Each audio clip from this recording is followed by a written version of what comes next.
جیسا کہ آپ کو معلوم ہے کہ ہندوستان کے حملے کے بعد پاکستان میں صورتحال انتہائی مخدوش ہے،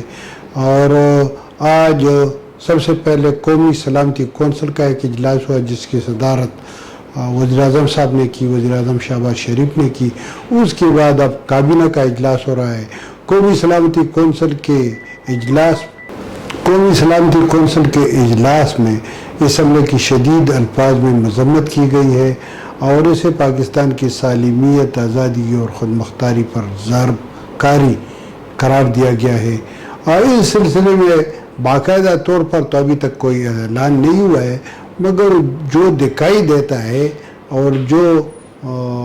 بتایا جاتا ہے تو یہ ہے کہ پاکستان کسی بھی وقت اس حملے کا جواب دینے کے لیے تیار ہے۔ فوج کے ترجمان لیفٹیننٹ جنرل احمد شریف چودھری نے بھی کہا ہے کہ پاکستان از خود حملے کے جوابی کارروائی کا وقت اور دن کا تعین از خود کرے گا کہ کس وقت کرنا چاہیے، کس وقت کرے گا، اور ساتھ ساتھ یہ بھی بتایا گیا ہے کہ پاکستان نے اپنے تمام تر اداروں کو چوکس رہنے کی ہدایت کی ہے۔ اس سلسلے میں جو لائن آف کنٹرول کے علاقے ہیں، جو مغربی سرحد جو مشرقی سرحد پر سیالکوٹ، باولپور اور دیگر علاقے ہیں، تو وہاں کے لوگوں میں کافی تشویش ہے اور یہ اطلاعات موصول ہو رہے ہیں کہ وہاں سے لوگ نقل مکانی کر رہے ہیں۔ بہرحال دوسری طرف پاکستان بر میں بالخصوص خیبر پختونخوا کے مختلف شہروں اور قصبوں میں اس حملے کے خلاف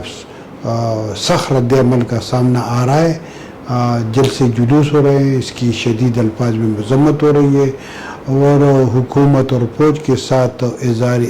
یکجہتی کا اظہار ہو رہا ہے۔ تو یہ صورتحال ہے، اور اس حملے کے جو رات حملہ ہوا ہے، اس حملے میں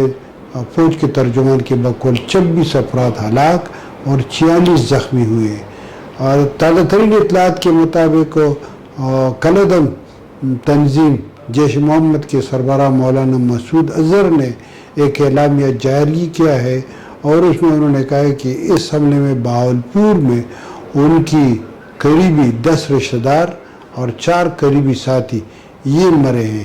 یہ مطلب وہاں پر ٹارگٹ ہوئے ہیں، اور انہوں نے بھی اس تمام کو شہداء قرار دیا ہے، بے گناہ قرار دیا ہے، اور فوج نے بھی، وفاقی کابینہ نے بھی، اور خیبر پختونخوا کابینہ کے اجلاس میں بھی جتنے بھی مرے ہوئے لوگ ہیں ان کو شہداء قرار دیا ہے، بے گناہ قرار دیا ہے۔ یہ صورتحال ہے، جبکہ دوسری طرف یہ جو جنگی صورتحال ہے، یہ جو جنگ شروع ہو چکا ہے، تقریباً دونوں ممالک کی 75 سالہ تاریخ میں یہ تقریباً 77 سالہ تاریخ میں یہ تقریباً 5ویں براہ راست جنگ ہے جو شروع ہو گیا ہے۔ تو اس جنگ میں پوری دنیا کو پریشان کر دیا ہے،